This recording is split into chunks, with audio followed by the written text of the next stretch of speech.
मैं ना वासुदेव कृष्ण हूँ, मैं ना यदुवंशी हूँ, मैं ना ही मानव हूँ, मैं पर ब्रह्म हूँ कुरुश्रेष्ठ।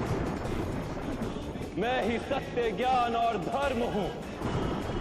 मेरी ही अनुमति से आप युद्ध कर रहे हैं, मेरी ही अनुमति से आप जीवित हैं, मेरी ही अनुमति से आप मृत्यु को प्राप्त होंगे।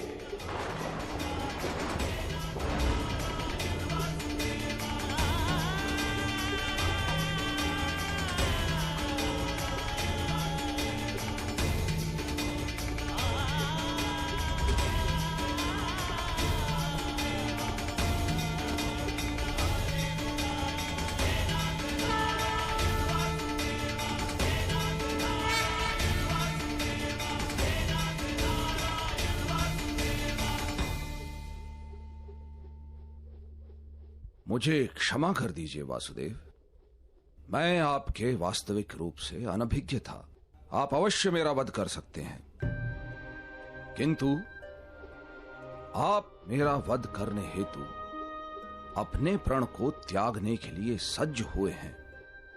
अवश्य ही मेरा कोई महान दोष होगा। क्या दोष है मेरा वासुदेव, बताइए।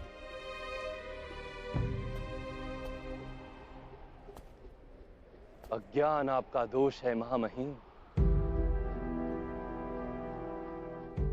आपने धर्म के वास्तविक रूप को जानने का तो कभी प्रयास ही नहीं किया। करुणा के छत्र तले जब तक समग्र संसार समा नहीं जाता, तब तक समाज में धर्म अधूरा रहता है। किंतु आपने केवल अपने परिवार का विचार किया, संसार के कल्याण का तो विचार ही नहीं किया आपने। इसलिए आपका त्याग भी स्वार्थ का ही रूप है। मैंने अपने पिता के सुख हेतु राज्य का त्याग किया, आजीवन ब्रह्मचर्य की प्रतिज्ञा ली। इसमें मेरा कोई स्वार्थ नहीं था वासुदेव। ब्रह्मचर्य की प्रतिज्ञा और राज सिंहासन का त्याग अवश्य उत्तम कार्य थे, किंतु आपने समाज के प्रति अपने उत्तरदायित्व का त्याग क्यों कर दिया महामहिम? कुरुवंश में आपसी संघर्ष न हो, हस्तिनापुर के राज सिंहासन के लिए युद्ध न हो, और कुरु राष्ट्र की प्रजा को हानि या दुख न हो, इसीलिए मैंने ये प्रतिज्ञाएं दी वासुदेव। अपने चारों ओर दृष्टि डालिए महामहिम, क्या चल रहा है यहां? आपकी प्रतिज्ञा ने इस विग्रह को, इस युद्ध को टाला तो नहीं?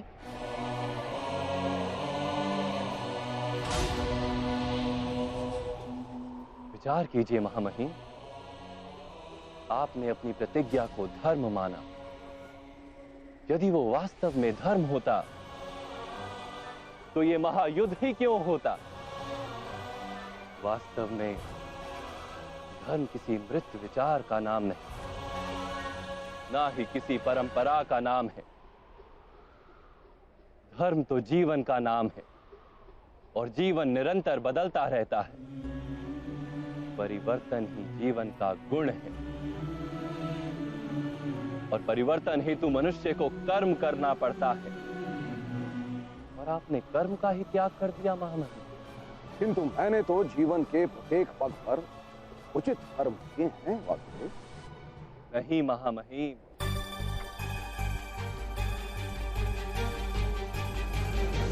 इस जन्म में आप कर्म के बंधन से ना बंधें, इस कारण आपने कोई वास्तविक कर्म किया ही नहीं। कर्म का अर्थ होता है निर्णय लेना और अपने निर्णय के परिणामों को स्वीकार करना। किंतु आपने कब कोई निर्णय लिया महामहिम? महाराज पांडु के राज्य अभिषेक का निर्णय क्या आपका निर्णय था? महाराज धृतराष्ट्र और महारानी गांधारी के विवाह का निर्णय? महाराज धृतराष्ट्र को अधर्म से रोकने का प्रयास क्यों नहीं किया आपने महामहिम? यूथ सभा का निर्णय और उसमें पांचाली के अपमान को ना रोकने का निर्णय, इस युद्ध का निर्णय, सभी अधर्मों को रोकने का आपके पास सामर्थ्य भी था और शक्ति भी, किंतु आप निर्णय नहीं ले सके महामहिम। आप केवल अपनी प्रतिज्ञा और अपने प्रण से बंधे रहे। मैं दास बनकर अपना जीवन व्यतीत करूंगा। वास्तव में कर्तव्य के नाम पर निर्णय लेने के उत्तरदायित्व से आप भागते रहे।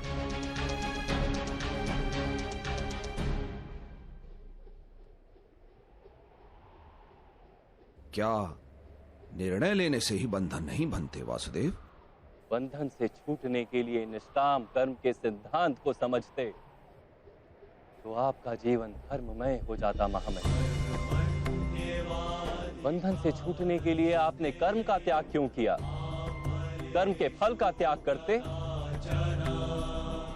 किसी के आदेश को कर्तव्य मानने के स्थान पर अपने कर्म को कर्तव्य मानते तो भी बंधन से छूट जाते। बहुत समय पूर्व आपने प्रतिज्ञा ली थी। क्या उस समय आप सारा भविष्य जानते थे? परिस्थितियां बदल गई महामहिम, समय में परिवर्तन आ गया, किंतु आपने अपनी प्रतिज्ञा नहीं तोड़ी और ना ही किसी परिवर्तन को स्वीकार किया। उसी का परिणाम है कि आज ये युद्ध हो रहा है। तो क्या प्रतिज्ञा का कोई मूल नहीं? अवश्य। जिस प्रतिज्ञा से सारे समाज को लाभ हो, उसका मूल्य अवश्य है, किंतु जिस क्षण मनुष्य की प्रतिज्ञा, उसका निर्णय सारे समाज को हानि पहुंचाने लगे, उसी क्षण उस प्रतिज्ञा को तोड़ना अनिवार्य हो जाता है महामहिम।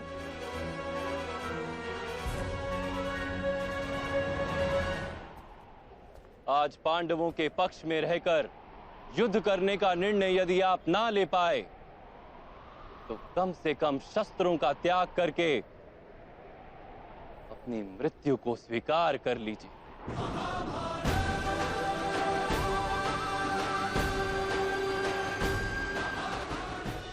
आज पांडवों के पक्ष में रहकर युद्ध करने का निर्णय यदि आप ना ले पाए तो कम से कम शस्त्रों का त्याग करके अपनी मृत्यु को स्वीकार कर लीजिए। मैं स्वीकार करता हूं वासुदेव। यदि आपका दिया हुआ ज्ञान मुझे जीवन काल में प्राप्त होता तो इतने अन्याय नहीं होते,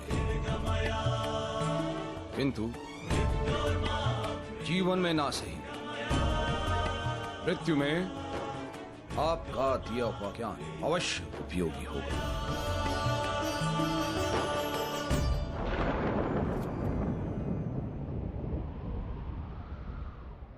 आपके द्वारा मृत्यु तो मेरा परम सौभाग्य होगा। मेरा अंत कर दीजिए, मैं सज्ज हूं।